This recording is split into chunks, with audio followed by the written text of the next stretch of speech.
It was 2:13 a.m. when the recorder picked up a second voice answering mine.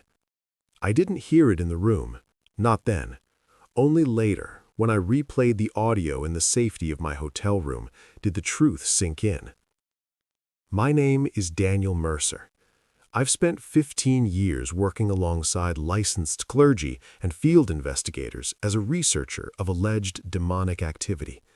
My job is to document, observe, and, when possible, debunk. Most of the time, that's exactly what I do, but sometimes I can't. This case came from a small farming town outside Dayton, Ohio. A local pastor reached out, describing what he called persistent spiritual oppression in a family home. That's the sanitized term he used, oppression.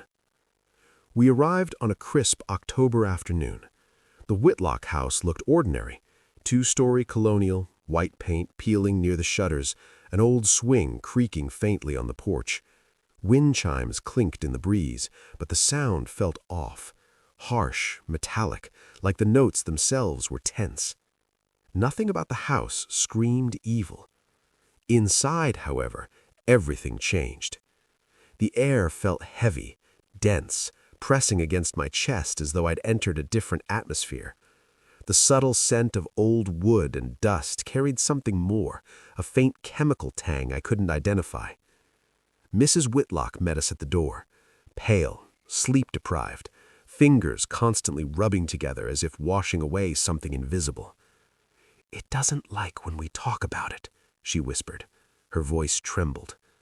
I'd heard that before. Mark Whitlock, her husband, didn't believe in demons. He believed in stress, in faulty wiring, in imagination. He'd only agreed to let us in because their 8-year-old son, Caleb, had stopped sleeping. Caleb sat at the dining table when we entered, drawing. Not superheroes, not animals. Doors. Over and over. Different shapes, different sizes. Tall, narrow doors, blackened doors, doors with nothing behind them. I knelt beside him. "Who's behind the doors?" I asked gently. He didn't look up. "It doesn't like when you open them," he said. That was the first moment I felt it, the quiet shift in the room, like something unseen was listening. Environmental checks. We began with standard environmental checks, EMF readings, carbon monoxide tests, structural inspections, everything normal.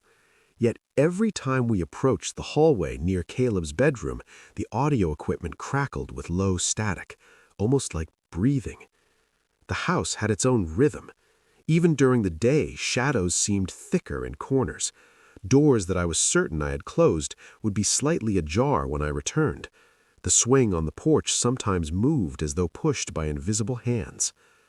That night, we set up cameras in the hallway and Caleb's bedroom. We went to bed in the guest room. Nothing happened while we were there. No levitation, no growling, just silence. Until 2:13 a.m.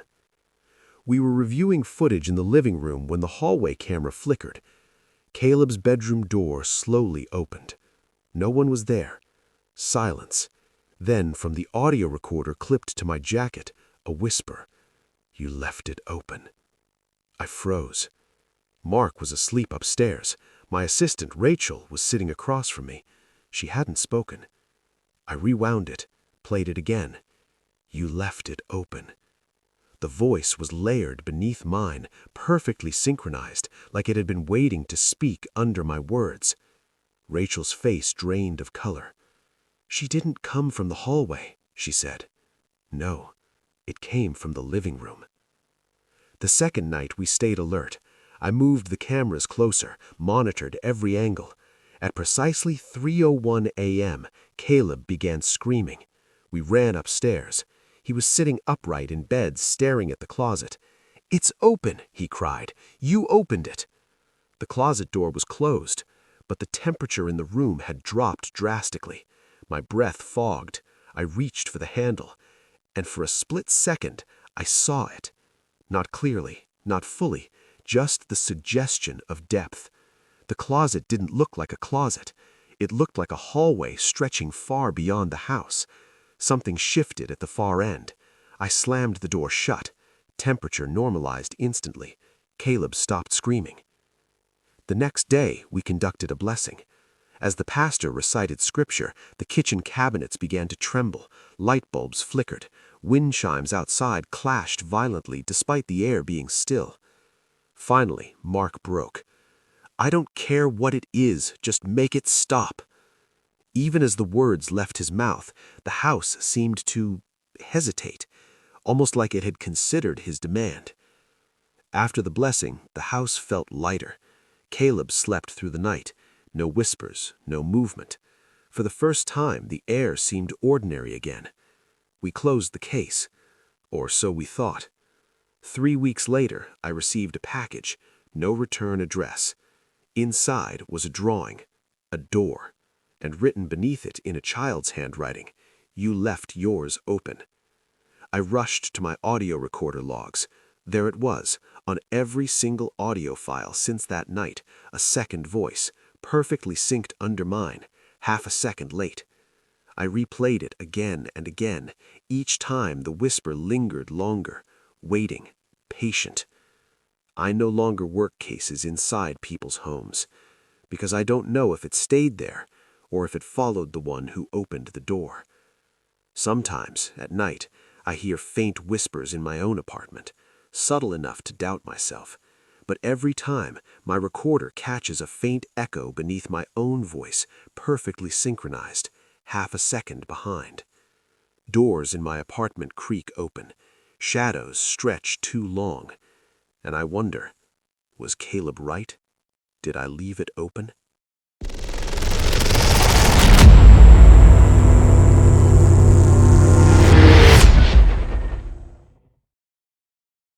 She said my name before I introduced myself. That's when I knew this one would be different. The case file labeled her as possible demonic oppression. Female, 34, no prior psychiatric history, increasing paranoia, reports of nightly visitations, sudden temperature drops, and unexplained whispers. Her name was Elise Harper. She lived alone on the 3rd floor of an aging brick apartment building in Milwaukee. The hallways smelled faintly of mildew and old carpet. The elevators groaned like tired machinery, and the flickering fluorescent lights hummed a low, unsettling vibration. Standing still in that building made the hair on my arms rise, as if some unseen entity was aware of every movement. When I arrived, Elise was waiting in her living room, calm, too calm. "You took longer than I expected, Daniel," she said softly. I hadn't told her my name, not yet. I assumed the priest had. Still, the way she said it, measured, deliberate, was unnerving. Not casual, not friendly, calculated, like she had rehearsed it. Her apartment was clean, almost sterile. No symbols, no candles, no occult markings, just normalcy. And that normalcy made the dread worse. It felt like a trap, the calm before the storm. "I wake up at 3:07 every night," she said. "It stands at the foot of my bed." "What stands there?" I asked. She tilted her head, eyes calm but knowing. "You know," she said.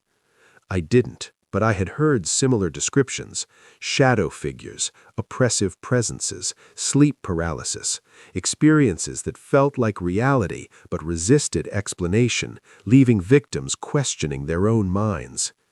I set up the cameras and audio equipment, making sure each angle captured the bed and corners of the room. I placed secondary cameras on the nightstand and in the far corners, while audio recorders clipped to the bedposts. The first night was eventful. Elise fell asleep quickly. The apartment was silent, save for the occasional hum of the elevator below and the distant wail of a train. I watched the infrared feed obsessively, trying to convince myself I was imagining patterns in the shadows. At 3:07 a.m., she sat upright. Her eyes were wide and unblinking. A whisper emerged, barely audible, but clear later enhanced. I know what you've done. Not to me, not to anyone else, someone else, something else, watching. I froze. My assistant, Emily, whispered, "Did she just—" "Yes," I said, voice shaking. "She did." The second night, I insisted on staying inside the apartment. I sat near the bedroom doorway, flashlight and recorder in hand. Elise fell asleep at 11 p.m. The clock ticked towards 3:07 a.m. 3:06 a.m. The air thickened. My ears popped. A faint smell of burning wood and metallic tang filled the room. 3:07 a.m. The bedroom door swung open silently. Shadows stretched unnaturally across the floor. I froze. Elise stirred but did not wake. Whispering started, low at first, coming from the far corner of the room opposite me. "Daniel, you promised." My throat tightened. I could barely speak. Emily's voice came faintly over the monitor. "Daniel, don't turn. Don't look away from her." I blinked. The shadow flickered. For a single heartbeat, I thought I saw Elise, but elongated, distorted, standing at the foot of the bed, lips moving perfectly in sync with mine. I recoiled. When I looked back, she was still, eyes closed, peaceful. Night 3 brought more. I noticed subtle changes, furniture slightly moved, objects out of place. On the monitors, shadows seemed to stretch and shrink unnaturally. At 3:07 a.m., the temperature dropped. My breath fogged. The lights flickered. I felt the same oppressive weight, a sense of being watched, as if someone invisible was studying me. Elise muttered in her sleep, half words, broken phrases, sometimes a single word. "Daniel." I stayed in the bedroom with her. Emily monitored the cameras from the living room. At 3:07 a.m., the shadow returned, stretching impossibly across the floor. I felt it like a physical pressure on my chest. The whispering came again. "You promised." I tried to speak. Nothing came out. My throat constricted. Then footsteps, not Elise's, heavy, slow, circling the bed. I could see the indentations in the carpet as something invisible walked around her. I turned on my flashlight. Nothing. The room was empty, yet the weight, the presence remained.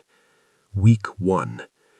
Over the next week, I attempted rituals, holy water, prayers, protective circles. Nothing provoked a reaction, yet the presence remained, patient, observing. At random times, Elise would laugh quietly in her sleep or mutter cryptic phrases. I reviewed the footage frame by frame, shadows bending, stretching, shapes dissolving, faint whispers beneath the audio track. I noticed something chilling. In one frame, her shadow did not match her movements perfectly. It lagged slightly, like an echo of her body, or of something else entirely. The envelope. 3 weeks later, an envelope appeared slid under my hotel door. No return address. Inside, a photograph. Me, as a child, standing beside a woman I did not recognize. On the back, "You said you'd come back." I called my mother. Her voice shook. "Daniel, you had an imaginary friend when you were little. You used to say she lived in your closet." "I don't remember that, but Elise does." Nightmares. Even after the case officially ended, the presence lingered. I started waking up at exactly 3:07 a.m. Sometimes I saw shadows stretching across my bedroom floor, sometimes a whisper, sometimes a faint reflection in the corner of my eye, her, and always at the foot of my bed, smiling.